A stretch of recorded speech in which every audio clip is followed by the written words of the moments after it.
Hello, Michael. There's Michael Knight in here, and we have some questions for him. So, let's begin our interview. Uh, in mass media, there is nobody who can describe your music genre 100%, and it is really true. You've got a such different style from new age and progressive metal to folk and even classic music. But how can you describe it? And can you describe it 100%? Well, I don't really think there's a name for it. I think when it comes to names, maybe the fans will have to figure something out themselves. Um, but I used to use the title New Age Rock just because in Russia people don't understand all these crazy titles. Post progressive, after hardcore, schmardcore, whatever. There are many, many titles which critics understand. I'm not a critic, I'm a musician. So my job is just to create the music and, whatever people feel describes it, let them decide. I think the best answer is just alternative rock for now. Maybe one day I'll be as cool as Venom or him, and I can make up terms like black metal or love metal. Well, I hope so too. But as I know, you have a degree in philosophy. But what makes you feel that music isn't just a hobby for you? And when do you decide it would be your future profession? Actually, as I was finishing up my degree, I studied in Oxford Brookes. It's a little university, well, actually a pretty big university now, in the city of Oxford, where Oxford University is, the big famous one. And what happened was that music was always a hobby. I enjoyed all the artists, which were popular here, such as him, Rasmus, and Nightwish, and all these bands. I grew up with bands like Coldplay and Linkin Park as well. And then I also grew up with classical music and music like Josh Groban, Bryan Adams, Brian McKnight, all these more refined, in a sense, pop artists. But I always felt very insecure about the fact that most musicians I knew at the time, I was like 20, 21, all musicians I knew have been doing it since they were young, and I felt that it's too late for me to stop, to begin studying. And actually, Ramin Karimlu, he's probably the youngest and most famous actor for the Phantom of the Opera. He was touring the UK, and he did a concert in Oxford. And I got to meet him very briefly, and I spilled out my heart. I was like, Ramin, I'm such a fan of Phantom of the Opera. I'm such a fan of you. Maybe there's some advice you can give to me to overcome my fear. And he told me, he was like, look, it's never too late to do what your heart desires. Just put all the work into it, never stop believing in yourself, and then you'll get to where you are. And in a way, actually, that moment was not only what began my desire to learn as much as I can, to start writing nonstop. It was actually what influenced the name Michael Knight, because Phantom of the Opera, Music of the Night, one of my favorite songs. Boom. Well, and now I want to ask you about your band. I don't know much about it, and how did you form such an international team? Because there is Russians, there is Americans and Britain musicians. Well, actually, we're just friends. I think that best things in life really happen when you don't plan them, when they're spontaneous. And I was studying in GITS, actually. I've been here studying for 2 years, doing a master's degree in the Russian Academy of Theater Sciences, GITS. And during that time, I met the guy who became our sound guy. I met the band, and we were just kind of like, let's have some fun. Let's try some songs out. Let's see if this gets anywhere. And I kind of understood that when we're not trying to be somebody, when we're just having fun, when we're just performing the music which we believe in, that created a sound which combined all the artists which we grew up loving, had something of our own, because we're not trying to be somebody else. We're trying to be better than we were the day before. And it just happened. It just happened. And we're performing in English, and it's my mother tongue practically. And we've been having quite a journey over the past year. So it's a fun band to be in. Sorry. You lived for a long time in Great Britain and USA, but you made your debut in Russia. And can you tell me why? It just happened. Honestly, it just happened. Everyone has a different life. Everybody has different circumstances. And I grew up in the States. My parents are Armenians who, taught me the basic, Russian at least. when I went to college, or uni as they call it in the UK, I wanted to be abroad for college because I wanted to understand more than an American mentality. But I was too lazy to learn another language, so I went to the UK. And I ended up coming to Russia just because, well, there were some personal reasons, but amongst them, the biggest personal reason was the fact that I had an opportunity to perform in what I felt was, a huge project, in which I was asked to be the composer. And to me, this guy studying in the UK, living in the States, that was, wow, amazing. I did know that there could be an opportunity to play rock at some point, which is my favorite genre, and I took it. I took immediately the opportunity. We were doing a show called Stellar Duo, or Dance Legends, which took part in the Kremlin for ballroom dancers, and I wrote the music to it. There were other shows which I ended up producing myself, such as Voices of Love, or Голоса любви in Russian, which it was more of a crossover kind of genre. So it was an orchestra was there. We had artists like the Russian singer Varvara there. We had Eteri Berashvili there from The Voice. Later, she introduced me to many people from Jazz Parking and The Voice. But eventually, I kind of grew into the life here. I grew into the music here. And then when I met guys who actually like rock, I was like, hell yes, I'm taking this. And again, it just happened. Now I want to speak you about your first album.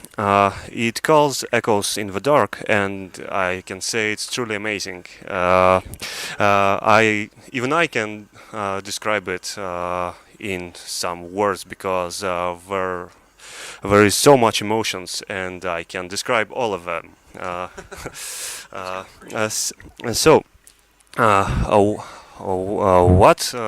What have inspired you for it? Honestly, love. Because thing is, I grew up with this fascination with what is unusual, mystic, a bit dark. That's why when I was younger, I was a fan of metal bands, Him, and books and about vampires and stuff like that, like Dracula or The Vampire Diaries. Oddly enough. But thing is that I believe that all forms of darkness, they carry a story with them.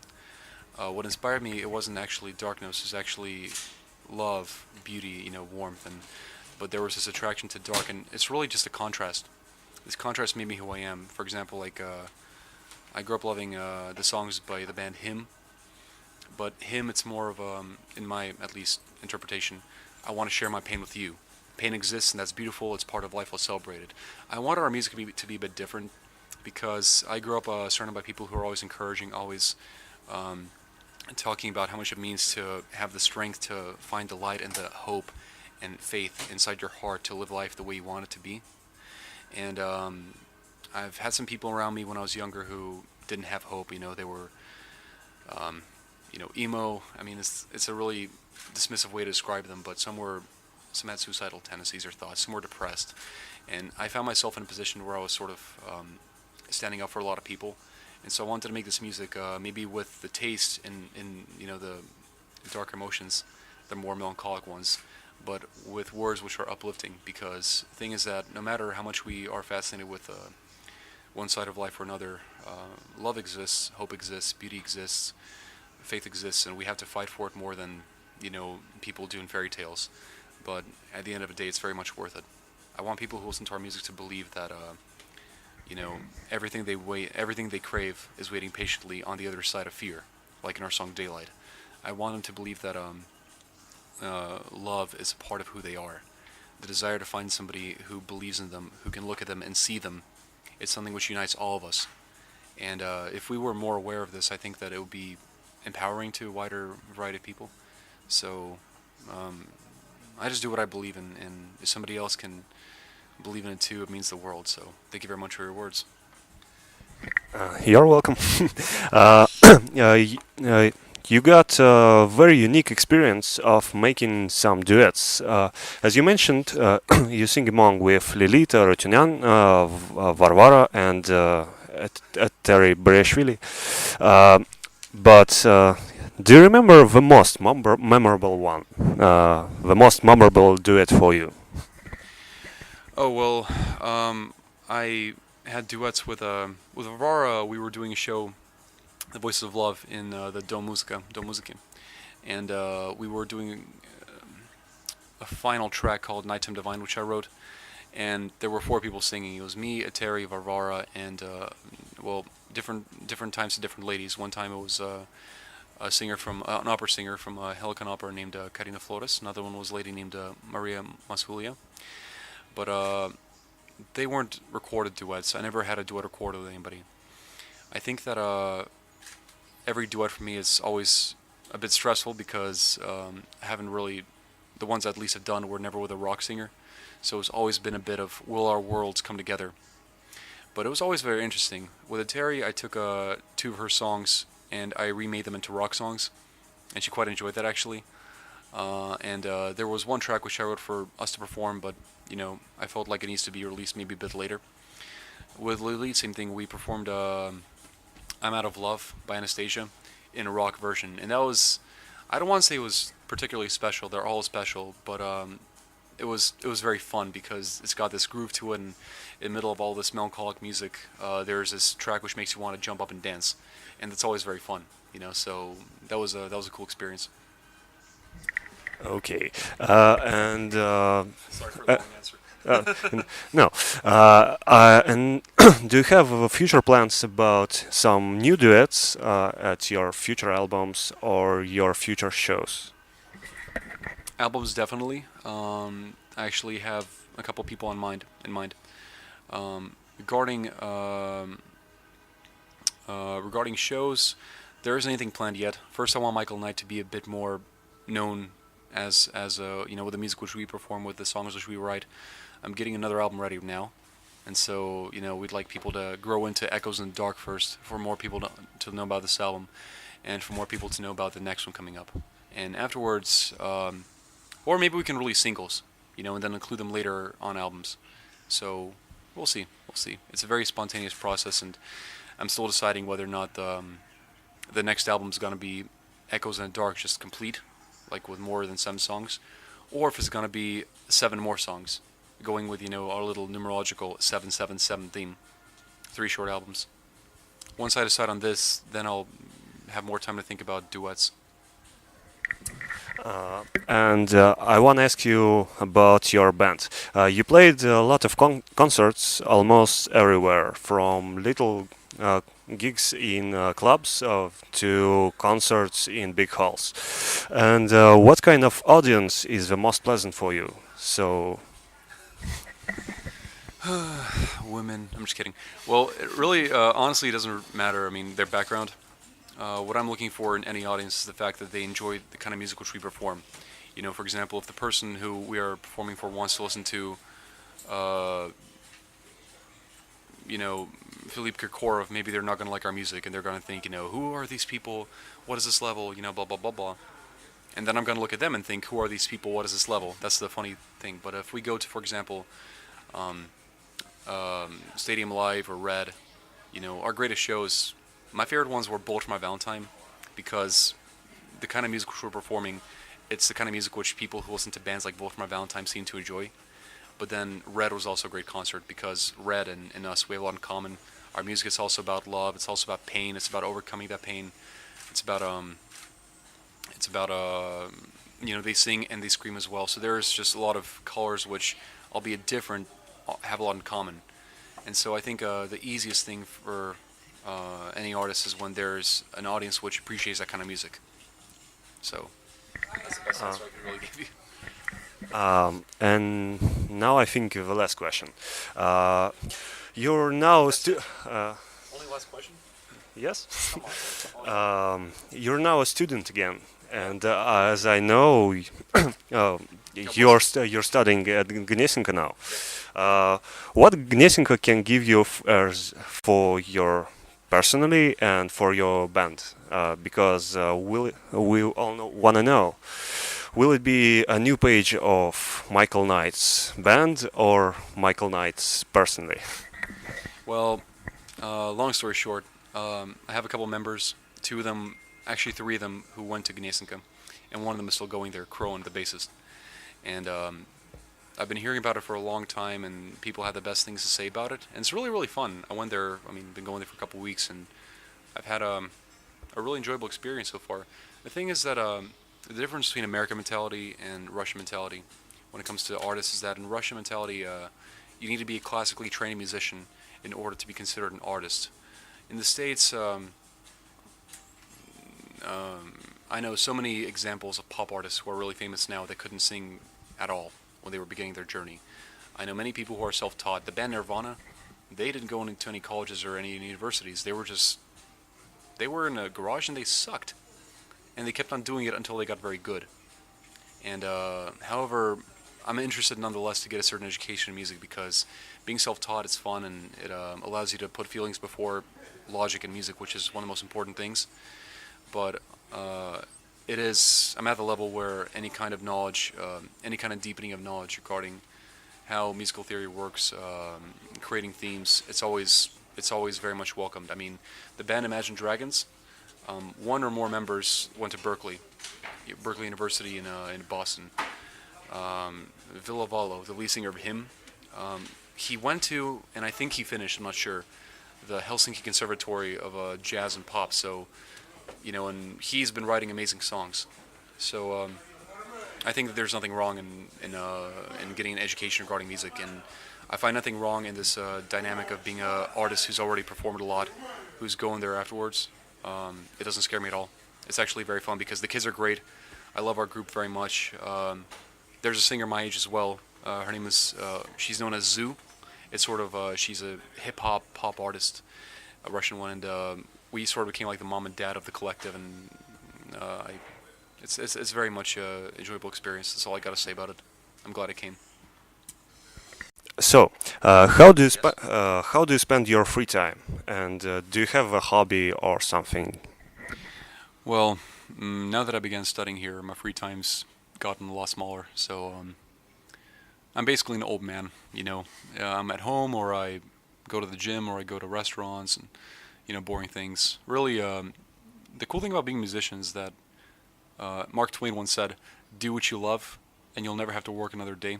And that's exactly my case. I love what I do very, very much. It's been a great experience, and just making arrangements, writing songs, that's really how I spend my free time. As for more social activities, anything, as long as there are people. We can go to the movies, we can go to the park, we can go play paintball, just as long as it's with good company and with a positive atmosphere instead of just people talking about their problems. That's my answer. Oh, so and as you mentioned, Mark Twain, do you love read or not? And what are your favorite books and authors? Well,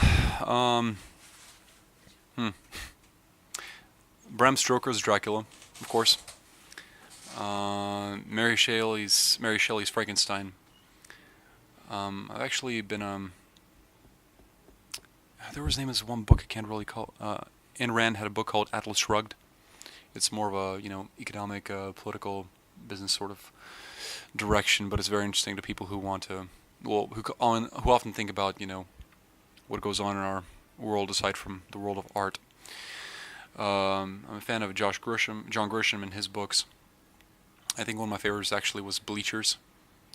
It's about American football. I'm not sure if you'd understand much about it, but it's a fun book. Otherwise, really any kind of either psychological text or spiritual, like Way of the Peaceful Warrior, and religious texts, actually. Anything by any religion, any book, or anything occult, I'm actually interested in getting a look or two about that as well. So, anything as long as it makes you think and makes you feel. And do you have a song which has personal meaning for you? Well, they all do, except when an artist makes a song, writes a song, it's there's a certain percentage of himself and his own experience in every song, and there are some which contain more or less of that. And something devilish. It was about something very personal that occurred in my life. We Are Love.